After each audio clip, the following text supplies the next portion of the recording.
Hi, I'm Danny Pellegrino from the Everything Iconic podcast. And who doesn't love a classic burger from McDonald's? That's right. McDonald's classic burgers are hotter, juicier, and tastier than ever. The patties are cooked to juicy perfection. I love the cheese perfectly melted on top. I love the Big Mac that has a special sauce in every bite. I love the pillowy, soft, golden bun. So in the words of the Hamburglar, which I believe means grab McDonald's best burgers ever before Hamburglar does at a McDonald's near you. There's nothing quite like the Honda Accord Hybrid and the CR-V Hybrid when it comes to exhilarating efficiency. With hybrid technology and thrilling capability, these vehicles deliver an electrifying performance on every drive. But what truly makes these hybrids special is the unwavering determination that inspires everything we do. Redefine your driving experience with Honda, KBB.com's best value brand of 2023.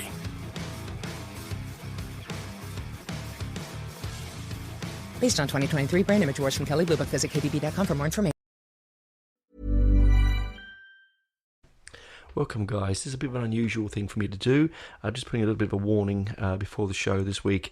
I do make a fair bit of noise during the episode, rustling of paper, pulling records out of sleeves, plastic. I drop a record here and there. I knock the mic. I do make a little bit of a noise. So if you're noise sensitive or have issues with that, please do understand that it's not something that I wanted to do. It's something that just happened. If you might need to put the volume down. Otherwise, enjoy the show, enjoy the chat with me, and I'll see you next week, guys. Bye.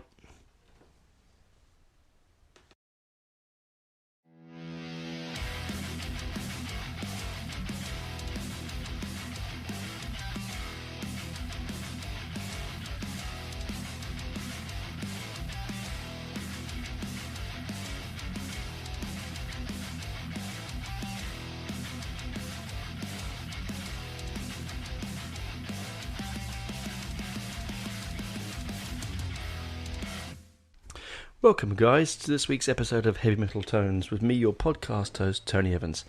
You're probably getting this after Easter. I hope you guys have all had a nice, peaceful rest. If you've had to work, it wasn't too stressful. If it was, hopefully getting paid more money, which has been nice. And hope you stuffed your face full of chocolate. I like to say Happy Nail Up Jesus Day, but it might offend people. But I'm going to say it anyway. It doesn't matter. So, this week's episode is an our last couple of episodes have been quite wordy and quite sort of structured, and where I enjoyed them, I think I wanted to go back to some more free form stuff. So I'm just gonna have a drink 1 second, because it's just more me. I like the reading stuff and the history stuff, and it's fun, and I'll do it every now and again. But this time around, I thought I'd do what I did was. As you probably all know, if you're regular listeners, I buy a lot of records, a lot of vinyl, as people call it now. They're records to me, vinyl to hipsters, and so I'm going to move the speaker. You can hear the cables can get knocked. Sorry, and so I thought I'd sort of grab a few recent ones that really had a bit of a funny story behind them. And ones that I have yet to play. I've played them, streamed them, but haven't played them from the vinyl source yet. But firstly, I'm going to grab this one. And so the story behind these two records. 1 second, I'm going to go away from the mic. Rustle, record. So the story behind these is that. My good friend Benji, as you would have known, he's been on one of the episodes earlier, and he'll come in again soon. He runs the web Facebook page with me, my other Facebook page. By the way, I'm going to be doing a Heavy Metal Tones Facebook page and Instagram account soon. I just got to get off my arse to do it, possibly even a website. But anyway, so both Benji and I have this penchant for dark art imagery. We find some of the satanic imagery. I find it fascinating. I also find it really amusing, and I enjoy it. I like it. I find it because, as I said, the devil has the best music, right?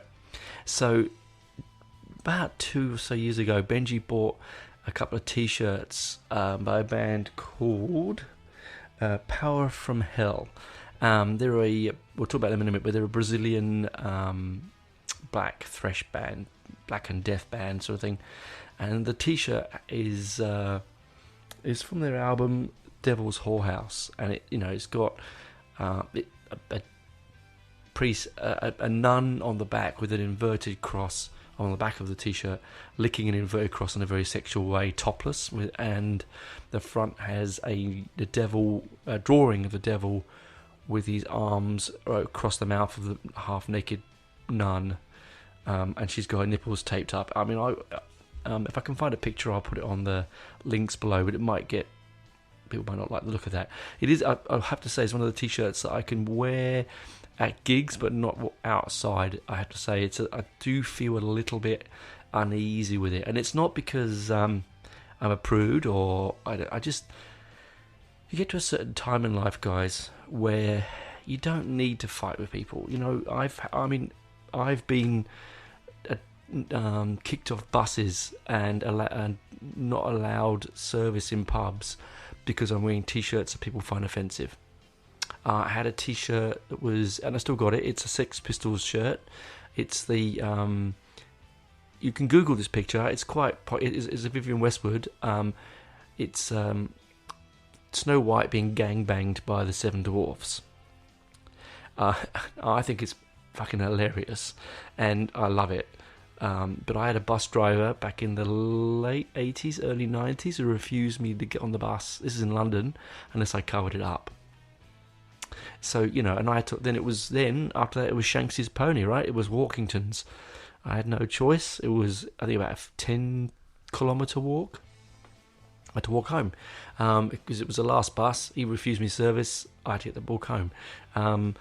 Only recently here in Australia, probably about 7 or 8 years ago, quite recent really, I had a T-shirt. I've got a T-shirt that says too many born again lions. Sorry, too many born again Christians, not enough born again lions. I love that quote. Unfortunately, again, bus driver told me unless I covered up. Now, lucky I had a jacket on.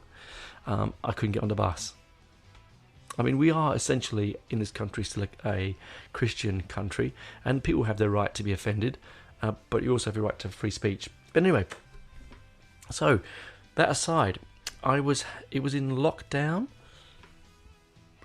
August last year, and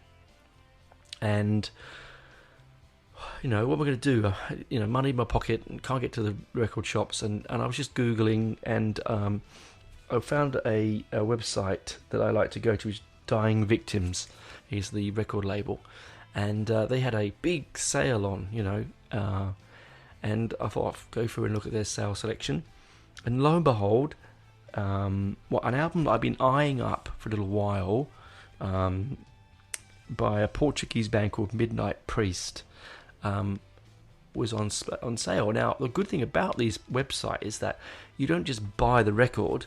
These days, you get so much frippery with it. But I got this album. I got the Power of Evil album and another T-shirt, I think. And all up, it was like €40. Which turned out to be about 60 US, so 60 Australian, and that was including postage. I was like blown away. Yeah, I'll have those. Now, yeah, it took me 6 months to get them, but once you've bought it and you forgot about it, doesn't matter, does it? So they arrived. Now, Midnight Priest, so Portuguese. They sound like King Diamond, Lizzie Borden, mid-tempo speed, with a bit of Painkiller era Priest thrown in. Beautiful hand-painted up cover of a lady in front of a mirror with candlelight. She's obviously looks like she's looking at a book about witch burning, and she's looking over her shoulder, and reflected in the mirror is a witch with a dagger in her hand, poised to strike, and in the window 2 crows, and it's a full moon, and she's got scratches on her shoulders and a cross flinging from her neck. The album's called Aggressive Hauntings. The beauty of this product, now, I'm going to make some very interesting ASMR here. Oh, yeah. Is that you get, with this album, firstly, it's a yellow vinyl. sort of see-through yellow vinyl. Beautiful, beautiful packaging. All right. You get a lyric sheet with a picture of the band on it, and you get a poster. But not just that, I also got a band patch. I got stickers. I got artwork from other bands. Really, they've really thought about what people want for their money. Now, grant you, it was probably... Oh, sorry, I'm going to make a mess here. It was probably when it was full price, a bit more value. It probably cost you more, but I could not resist because I've been looking at this particular album for some time, and because I've been listening to the album on and off. Because this is let me have a look at it. This is the 2019 issue, and it's the second pressing. So I think first pressings are probably a little bit more valuable. Not that I bought it for the money, for the value of the product, because I don't do that. As I said to you before in the past, I've collected albums for what they're worth. Russell, God, blimey, it's professional, isn't it? But what you end up doing there is you end up investing money that you're not going to use it. It doesn't make any sense to me. So for me, if you're going to buy an album for investment, well and good, but you have to make sure that I think you sometimes want to like the music as well. I mean, I can't stand Elvis, but would I buy an Elvis record for investment? Probably not, because A, it costs too much. B, it just sits in my collection, and all I do is try and gather value for it. I don't see the point in that. I mean, there's a limited space in your house, and you want to take it up with that sort of stuff. So yes, that was Midnight Priest. Check them out. They're really aggressive and fast. They have that high falsetto vocals you get with King Diamond, Priest. Typical European metal. It's fun, and it sort of doesn't take itself too seriously. You got tracks like The Law, Funeral, Aggressive Hauntings, Eyes in the Dark, Holy Flesh, Ecstasy, Sin for Satan, Ironheart, On Your Knees for Metal. I mean, it says it all, doesn't it, really? And Black Leather. It does have that sort of machismo that you get with some of that early non-politically correct metal, which I bloody love, to be honest. Now, I'm just going to move away from the mic for a second. I've just got to put this record down. Okay, back with you now, guys. Let me just get a drink one moment. Okay. Oh, I'm not on the tea today. I'm a bit dehydrated, so I'm on the sparkling water. But I am drinking it from an Iron Maiden pint glass, so it's sort of okay, I suppose.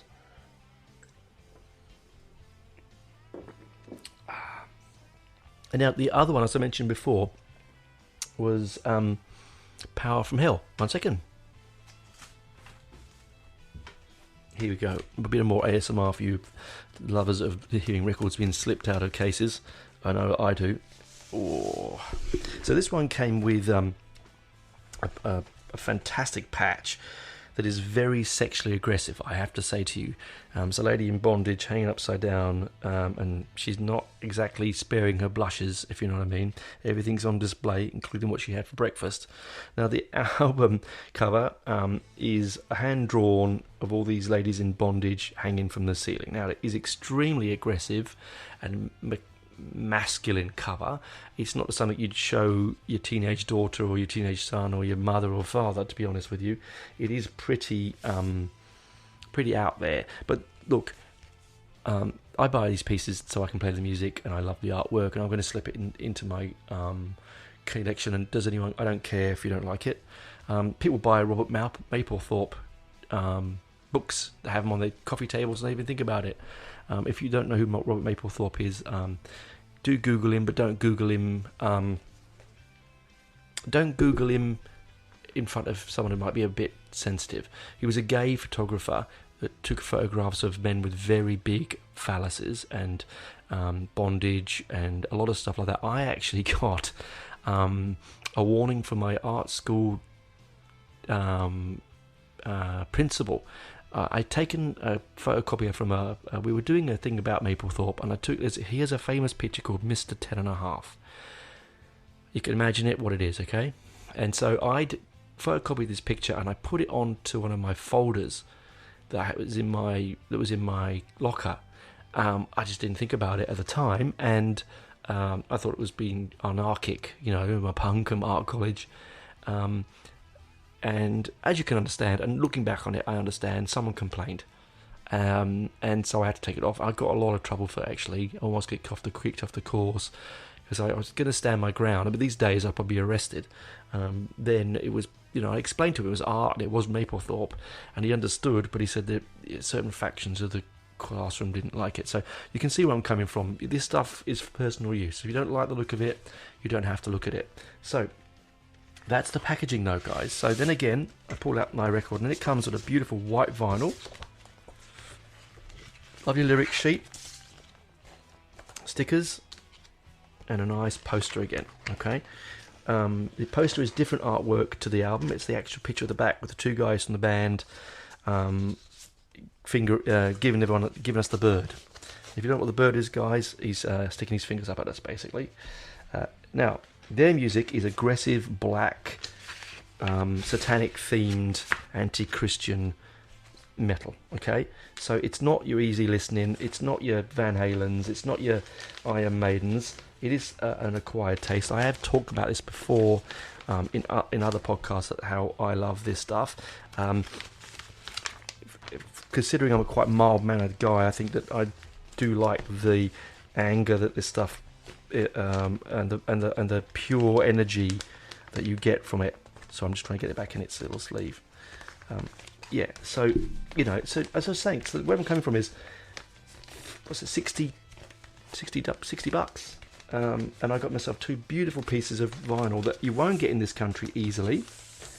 You won't get them anywhere easily, and for that price. So have a look around, and take a punt. I didn't really listen to Power of Hell very much, to be honest, until I got this record, until Benji got the t-shirt. 1 second.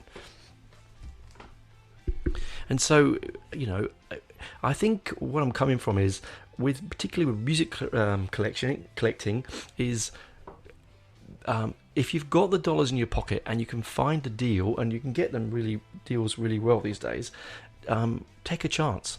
The band's going to take a few meager pennies from your pocket and into theirs, because it's what they need. Let's face it, that's their job. And also, you keep record labels alive, and you keep, and it's nice to move music around the world. You know what I mean when I say that? Like, it's not just all in Brazil, like they're not in Germany. It's people. I mean, I probably may be one of the only people in Australia that has that record. Probably not, but not many of us. And so it's nice that it gets moved around. It gets shared around. I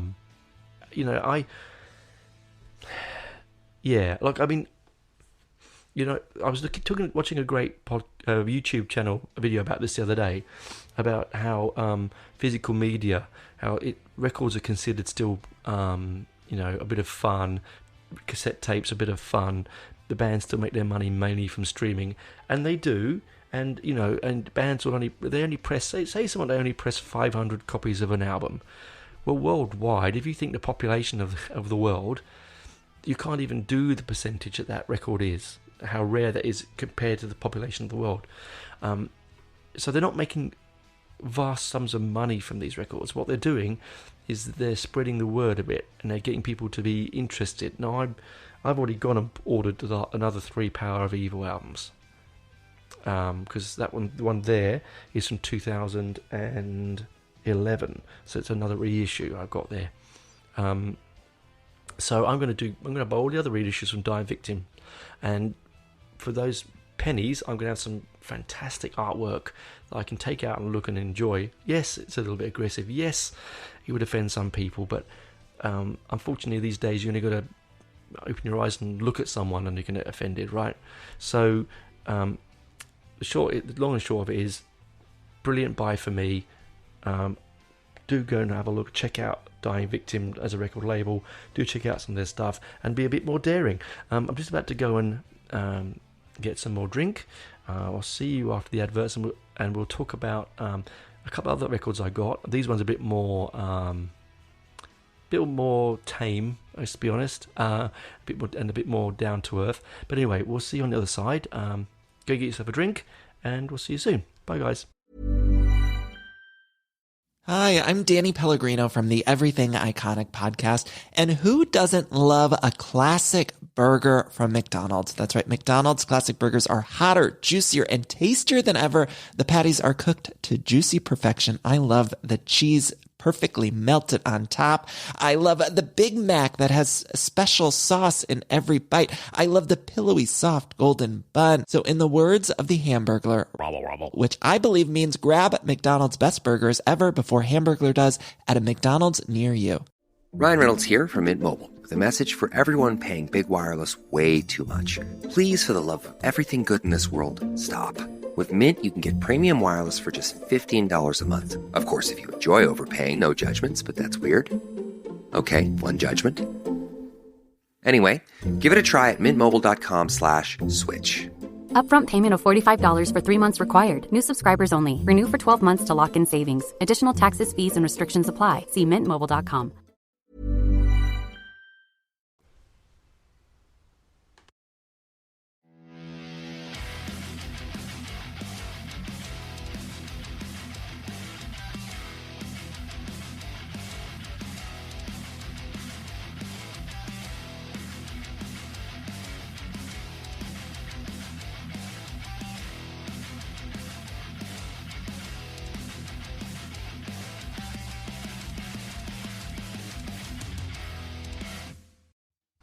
Welcome back, guys, to part 2.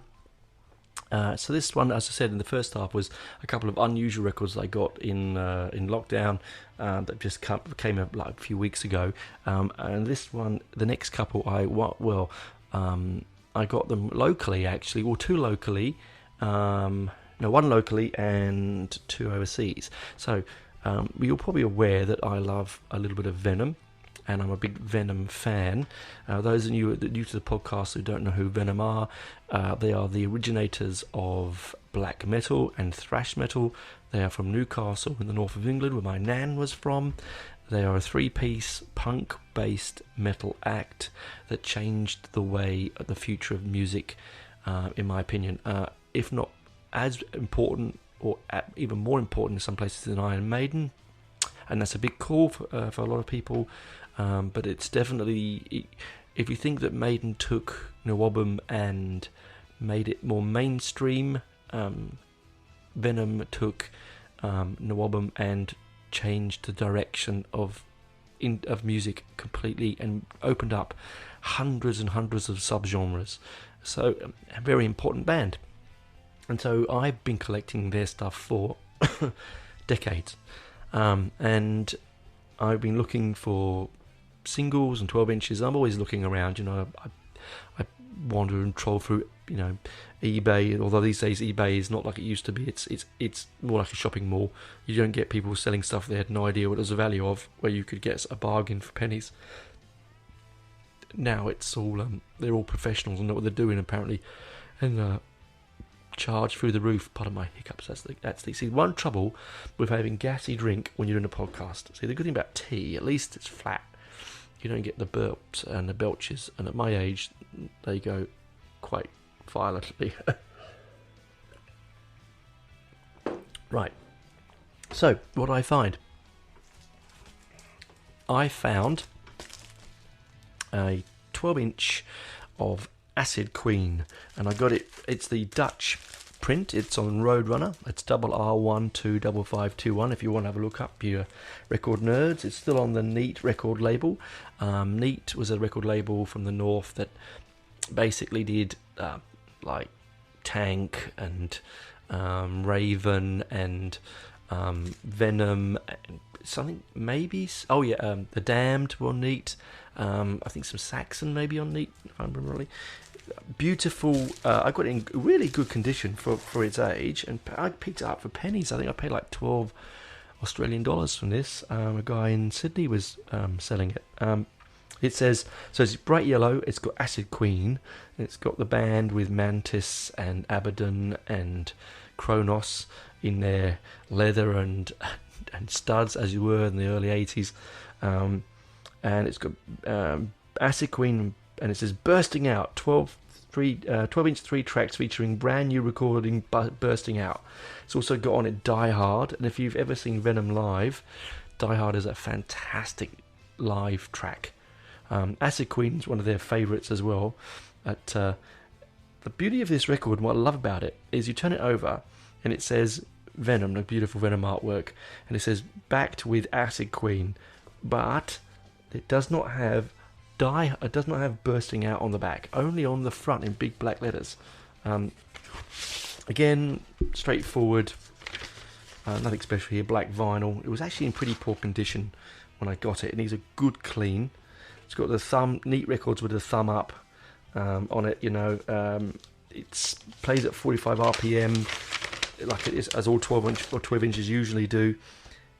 It's one of the ones I don't have. I've got it on single 7-inch, but I don't have it on 12-inch. So again, if you're looking for this stuff, you can really get it quite easily. You just got to be canny. I've said it before in this podcast. Be careful what you're buying, because I've been collecting since I was 13, so a long time. Sorry, knock, Michael. And so I know what I'm looking for. Even though I get sometimes ripped off, I bought a live rainbow double album. It was meant to come with a poster and a Lambretto, which is a book, like a lyric sheet book. It arrived. Firstly, it had none of that. Secondly, the gatefold sleeve was stuck together. So when I opened it, sorry, I paused it there. When I opened it, it stuck and ripped, which is really poor. I mean, I didn't bother contacting the seller. I couldn't be bothered. I paid peanuts. The vinyl itself could play, and it was playable. As I was saying before, I wasn't buying this as a collector's item. I was buying it so I could play the bloody album, to be fair, on my record deck. And so, yeah, a little bit miffed, but nothing, untoward. So look around. You can go on like Facebook Marketplace. I mean, in America, I think you've got Craigslist, isn't that correct? You can reach out and tell me that's the truth. I think that's right. And in the UK, you've got your Facebook and your Facebook Marketplace like we do here. I'm not sure what we do in Europe. I'm sure that people will know which way to look, but it's just basically your online marketplaces or record fairs. Just be careful at record fairs, because again, it's full of people who will tell you the value of something when it's clearly not worth that. I was very lucky to go to when the Sound and Archive here in Australia, which is the collective home of all the sound and video and media that's stored in Australia, they had a sale of all their vinyl. And I went along one weekend and bought big, because they weren't selling it at like stupid value. It was like almost like just a couple of bucks for different things. And this is way before the vinyl revival. And so I picked up I think 6 or 7 Marillion singles. I got Gary Moore records. I got I didn't get any Iron Maiden, which is annoying, because I was really looking for Iron Maiden. I got some Black Sabbath stuff, and then I walked away paying like $20, $25, and it was really, really good. Like, I was volunteering at a book fair about 3 years ago, and I was on the record stall section, and this guy came in, and he basically was allowed by the owners of the record fair, of the book fair. This is for Lifeline, for for suicide prevention. He could take all the records he wanted out the front, go through them, decide what he wanted, bring them back, pay pennies for them, and he was going to take them away and sell them in his record shop. Now, I got really a bit cranky by this fact, by the way. I mean, you can imagine, I was really annoyed. So I went up to the people running it. I said, "This is not right. The point of this is that people come here searching for a bargain, and might get something really special for a few pennies, and make their day, right? And you still make your money. Whereas what you're doing there is you're cutting out that option. He's taking them off to his stalls, and he's triple 100% markup on them. And really, you've not made any extra from it. And they said to me, "Oh, but we wouldn't make any extra anyway." I said, "Well, yeah, you might not, but you're giving someone a sense of wonderment, of bliss, that they found something that they would never expected to find, and paid only a few pennies for, but they've still given money to a charity, and they're getting fun. This, what was left was, I hate to say it, was all the Burt Bacharach and Humperdinck and Sound of Music soundtracks and stuff like that. I mean, it was just, you're not. And I said, I rushed my hands a bit. I said, I'll go and do the books, and I walked away from the records. I wasn't having it. I watched this guy, rubbing his hands together, getting through the record collections, and I even said to him, I said to him, we should charge you more. And he was like, no, you're charging what it says on the door. I said, I wanted to charge him more, because he was going to charge more. I know he was, and I just hope he didn't sell the bloody things. That's all I can say. Anyway, rant over.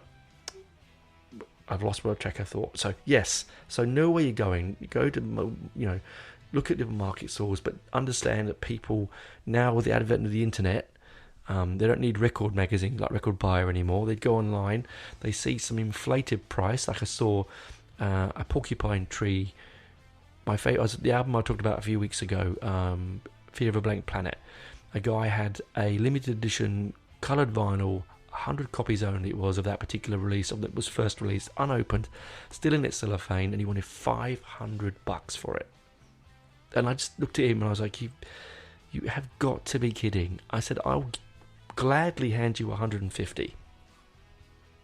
I gladly 150. I'm not paying $500. He's, but on Discogs it says 500. And I told him Discogs can change day to day, and it can get skewed day to day, and it can get skewed by lies. I might say I've got that copy unsigned and unopened and signed or whatever, and I might not, and it won't have it. I don't have it. I have a dodgy, bad copy of it. I've lied to tell people what I've got, because I use mine as an insurance policy. So if anything happens to my record collection, it's insured and I can show that I had that record. But did I really have it? Probably not. I could lie, couldn't I? And so, anyway. So be careful, because there are people out there that rip you off. All right, there are people that sell reissues as if they're first editions, which is something you can certainly find out, because a lot of early records did not have barcodes. If you look at a record and it's got a barcode on it, and they're trying to tell you it's an original and it's from the 70s or something, we'll walk away and shake your head, because barcodes weren't really introduced onto vinyl covers, record covers, to sort of the late 80s, early 90s, even probably after that. It was mainly used just a very rudimentary number system. Speaking of rudimentary number systems, we're going to now grab my next record. So the next one that I got recently for myself, one second, is another pressing, another vinyl record. Now I think I talked about this a few episodes ago, but I don't know if I went through the actual record itself. I heard it on tape.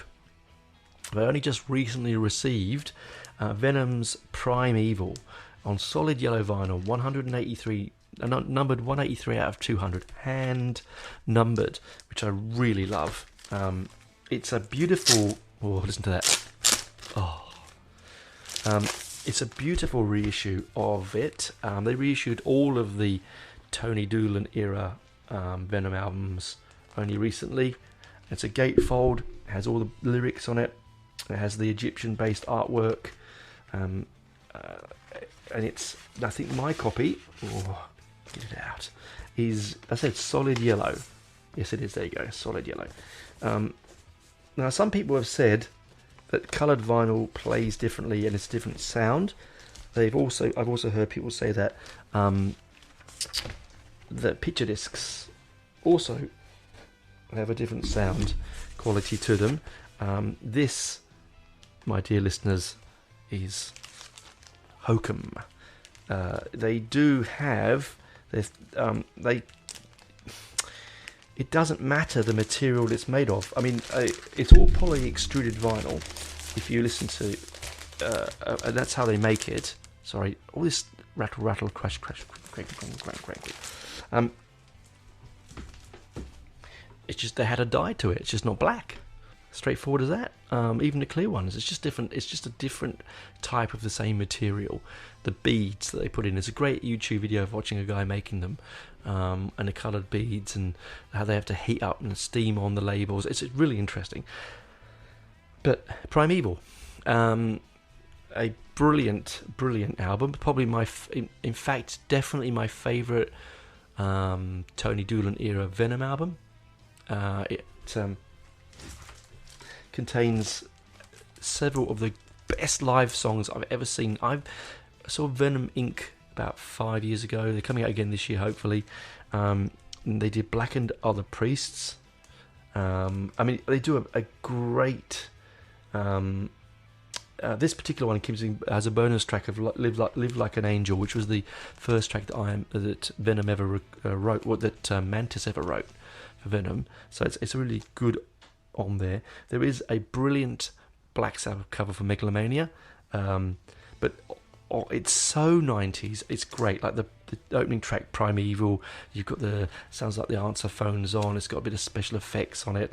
And then it's just really sing along. And then you get Parasite, which is the second, which is really where Tony gets his gums around, his spits out the venomous lyric of Parasite, and of course Carnivorous. I've already reviewed this in another episode, so I'm not going to go back and review the album. You can go back and look and listen to that one.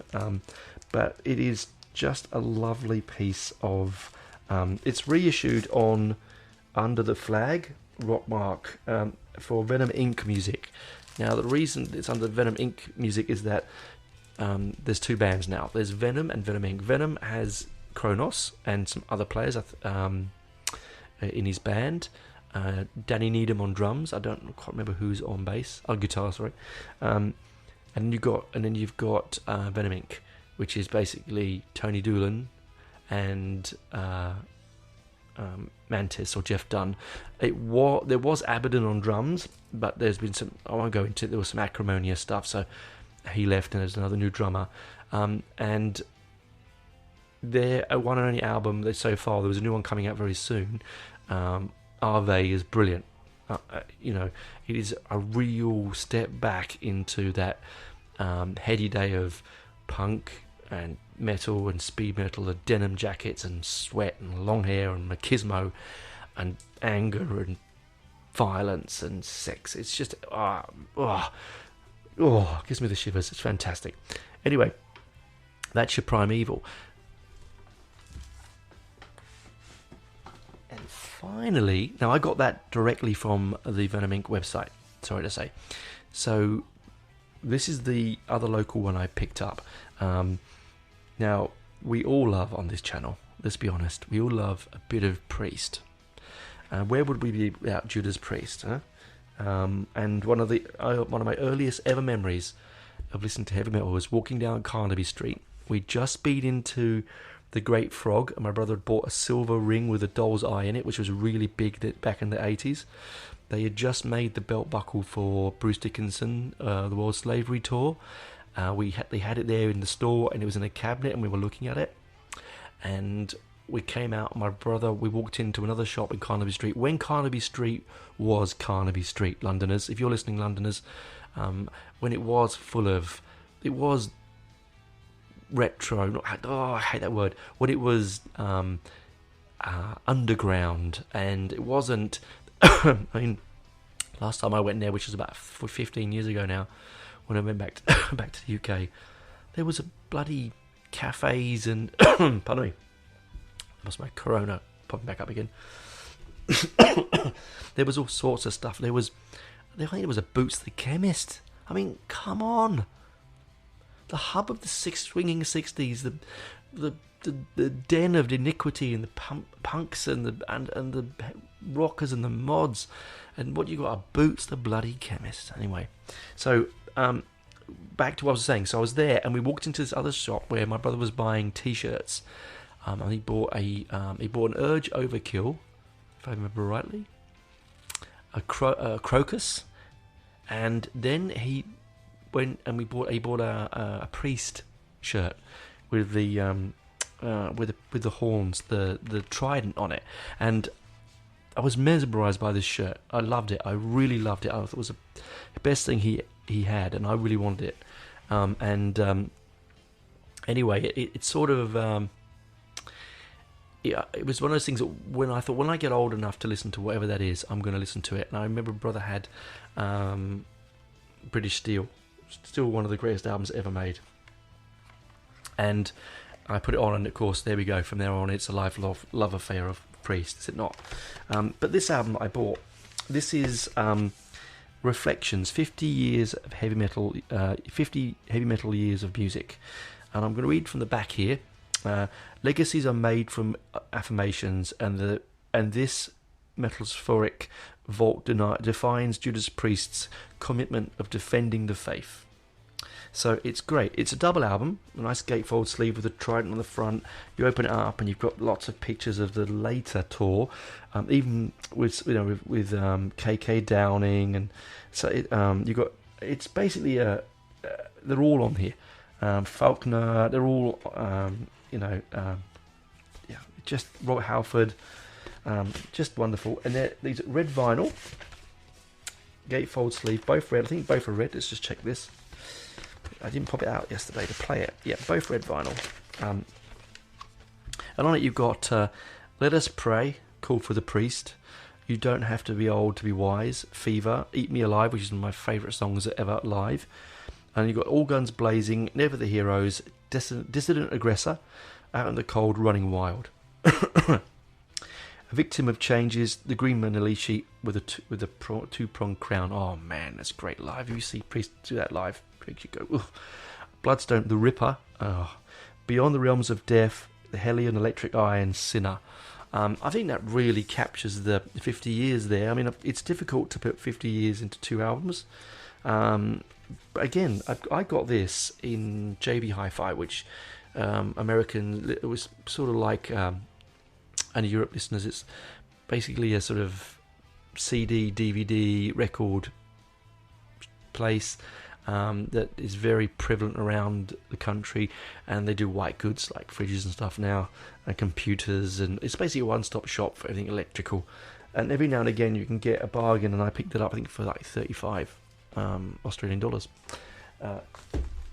And you know what, put that on, and for, hang on, let's just see this one. I think it goes for something like 50 minutes. 50 minutes, beautiful red vinyl. You know, sit down in your lounge or whatever, put on your headphones, walk around the house, and you get the warmth of vinyl that you don't get with a cold bitrate download. Anyway, that's really it. So just saying that you can pick up vinyl in all sorts of places. I'm also flicking through just listen to pile here. I listened to, over the Easter weekend, I listened to Hitchhiker's Guide to the Galaxy. I've got a fantastic reissue of the radio play in a book form on vinyl. It was like 4 vinyl and a lovely hardback. I listened to a Marillion picture disc, interview disc from my youth. Mark Kelly's Marathon, which I reviewed last week. Some of the Undertones, which I absolutely love the Undertones. And a Derry from Ireland, Irish punk band from the 70s. Fergal Sharkey up front. And Teenage Kicks is one of those songs I want to played at my funeral.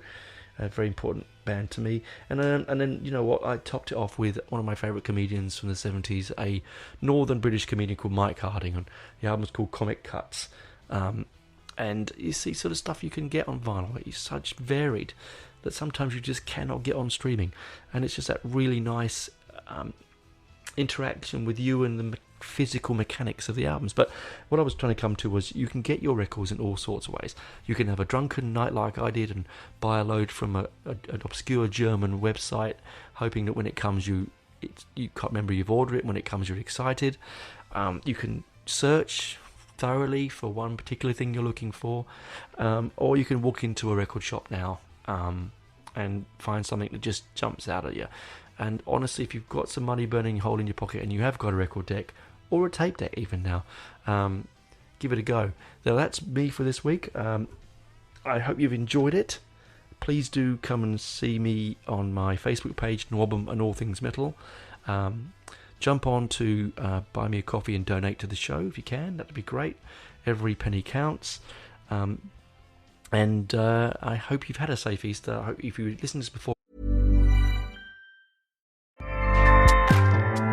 Acast powers the world's best podcasts. Here's a show that we recommend. Hey y'all, I'm Taryn Finley, host of a new podcast from HuffPost called I Know That's Right. Each week, I'll be taking you on a ride where mainstream media and the depths of internet culture collide. Joined by a rotating cast of friends and guests, we'll be breaking down the weekly what's what and who's who of pop culture. You need a show that separates the mess from the stuff that makes you say, I know that's right? Don't worry, girl, I got you. Check out I Know That's Right, wherever you get your podcasts. Acast helps creators launch, grow, and monetize their podcasts everywhere. Acast.com. For Easter, have a good one. If you've had one, I'm glad you had a good one. And we'll chat next week. Okay, bye guys.